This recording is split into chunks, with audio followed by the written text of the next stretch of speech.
very flexible. I can't do this very well. Okay, calm down, honey.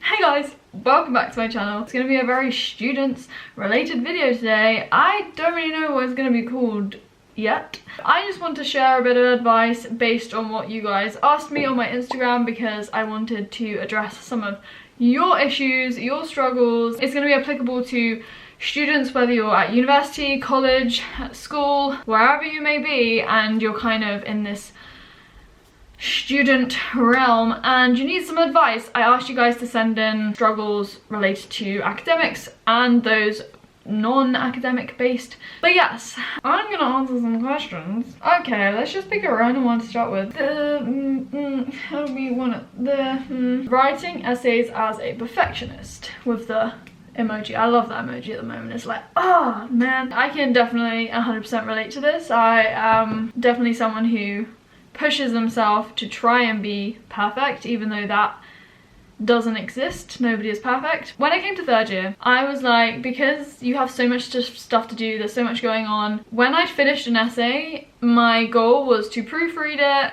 make a few tweaks and submit it for feedback, because I realized that getting feedback is so important. If you just spend time trying to get an essay perfect when it will never even be perfect, instead of just submitting it, you've just got to think about everything else you could be doing at the time. So the time that you're spending trying to perfect an essay and get it perfect could be spent writing another essay or submitting that one to get feedback and working on the feedback you were given, or making some revision notes, working on a lecture that you need to catch up on. You know, the person marking it, they're not judging you. Like, they mark so many essays. It's also so much better as well, because if they give you things to work on, you'll actually work on that and you'll learn so much from getting this kind of negative feedback or negative criticisms, as opposed to it always being positive all the time. So yeah, I just find that I remember something so much more if it's something I need to work on, as opposed to remembering the positive things, because those just go out of your mind. You just focus on the more negative things, and they're not even negative, they're just things you need to work on. Do you ever deal with mental health issues? So I wouldn't have said I had any major mental health issues when I was at university. At school, yes I did, but focusing on university, I would say I was stressed quite a lot of the time, yes. I had this underlying level of stress and it would peak at certain times, like an exam period. But dealing with it, I think you've just got to be really proactive about it. Doing a bit of yoga, doing exercise to make me calm down, phoning home, speaking to friends about anything non-work related. I didn't want to end up in a situation when I had to pull myself out of a dark place. I wanted to avoid getting there in the first place. However, I understand that sometimes you do end up there. You can't manage it and you can't avoid it sometimes. Whatever it may be, sometimes it's inevitable and we can't help it. I would say you really just need to seek help and you need to talk about it. Please don't bottle it up inside. I've done that before, it doesn't work. I've now realized that if I talk to somebody about it, I can just express how I feel and they can try and help me. Even if they can't help me, it's a step forward. It's a step in the right direction. What I wish I'd have done more of, and I think everyone should do this, whether you're a student or not, once a week or however often you need to do it, sit down and just speak out loud. Even if nobody is listening to you, just speak out loud. If it's to a pet or even if it's to the mirror, you know, just talk to yourself and spill out all of the negative thoughts in your mind, any anxieties, any insecurities or negative feelings. Just talk about them. I just think if we do this regularly and we try and outsource that negativity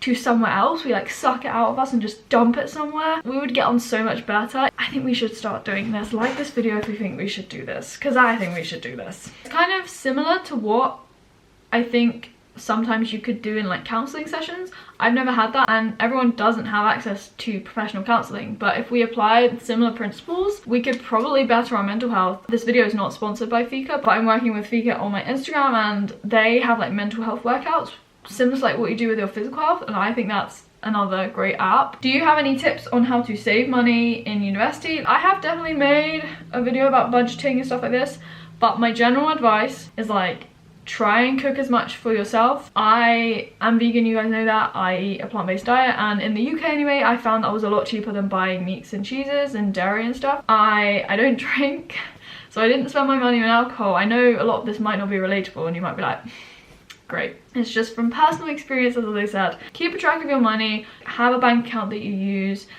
for your student related stuff.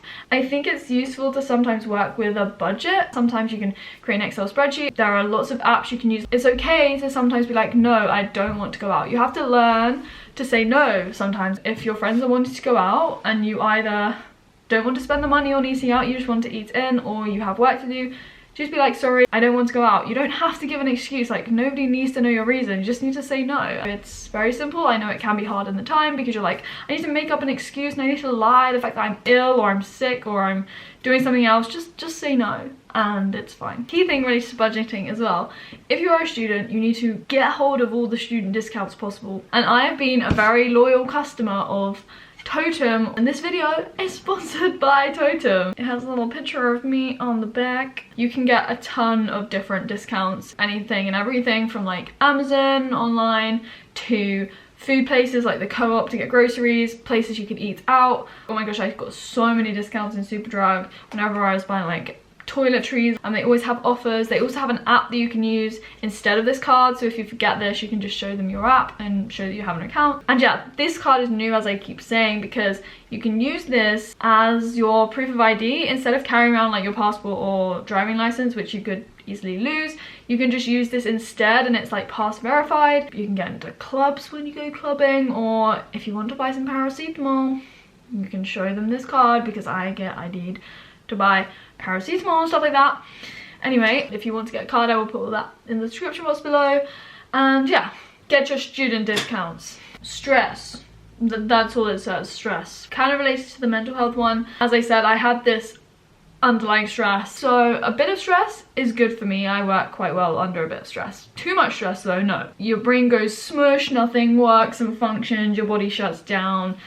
It's not great. So we don't want to go to full-blown stress, but a little bit of stress gives you that drive to get on with things. To avoid getting too stressed, as I said before, be proactive about it. Try and do things regularly every single day to help beat that stress. Scared of going to uni if I don't get a first/2-1.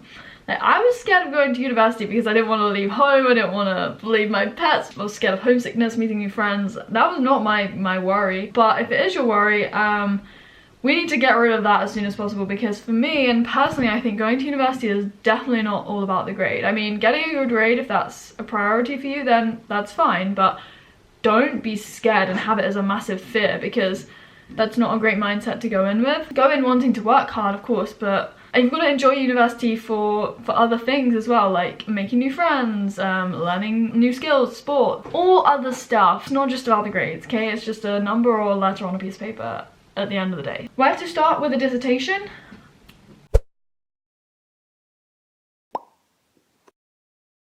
Finding the time to actually learn the content after I've made notes. Okay, so I'm planning on doing a whole video about like my revision pipeline or process. So I make my revision notes and I don't learn it for like memorization purposes and for exam purposes until kind of in my exam season. My third terms were exam season, so I'd save all the learning and the cramming and the actual memorization to then.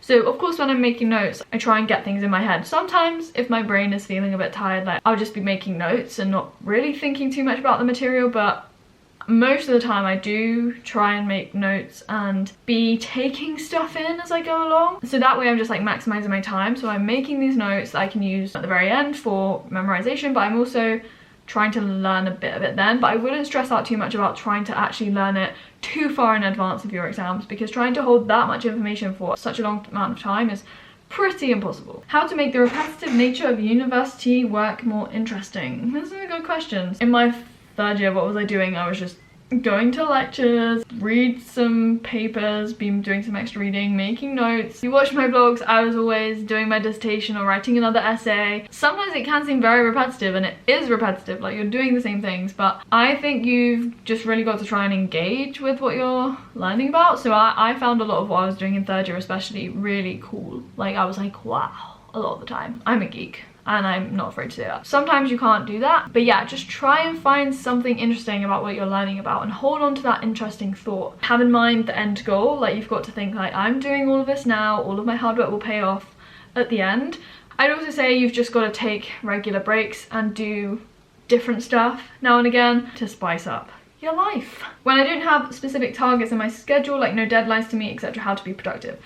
This was basically my life the whole of third year. So I had very few contact hours. I didn't have any deadlines like at all. I had no mock exams, and that's kind of my life now. I plan my life, I plan what I do. I don't have deadlines. Well, I do have deadlines, but I basically direct what I'm doing. So you've got to plan your days and your weeks very effectively, and you've got to create your own deadlines. If I was writing essays in my third year, you know, I'd be like, I want to get this essay done by the end of today so that I can then go to dance knowing that I've completed it. Make your to-do lists, plan your week, know what you're going to be doing and when. That way you should stay productive. There's no point just trying to take on as many tasks as possible. Like, plan it logically and prioritize. I know it's very easy to say all this. Employing it is a different thing, but you've just got to get on top of it and start doing these things and getting into your own routine. How to find a good balance between your academics and extracurriculars. I've grown up my whole life doing a lot of stuff, but yeah, how do I find a good balance? For me, I always do prioritize academics, but I do also put a lot of my time and energies into, you know, dance or fitness, and YouTube and stuff. And so when I have that as quite a big commitment as well, I know it puts pressure on me, not pressure, but it gives me that push to get things done in the time that I give myself to work. And you work more effectively if you are busier. I find that if I'm busy, I will work more effectively because I'm not just lazing around thinking like, what am I gonna do? You know, and I've always had that my whole life, and that's just the way I work. Sleep, 4 exclamation marks. You have to sleep, like prioritize sleep. There's nothing else I can really say other than you have to sleep. You can't go 4 hours a night and expect to not burn out. I would always aim for at least 7 or 8 hours of sleep. If it's getting to the end of the day and you're not focusing anymore, go to sleep. Stop and start the next day.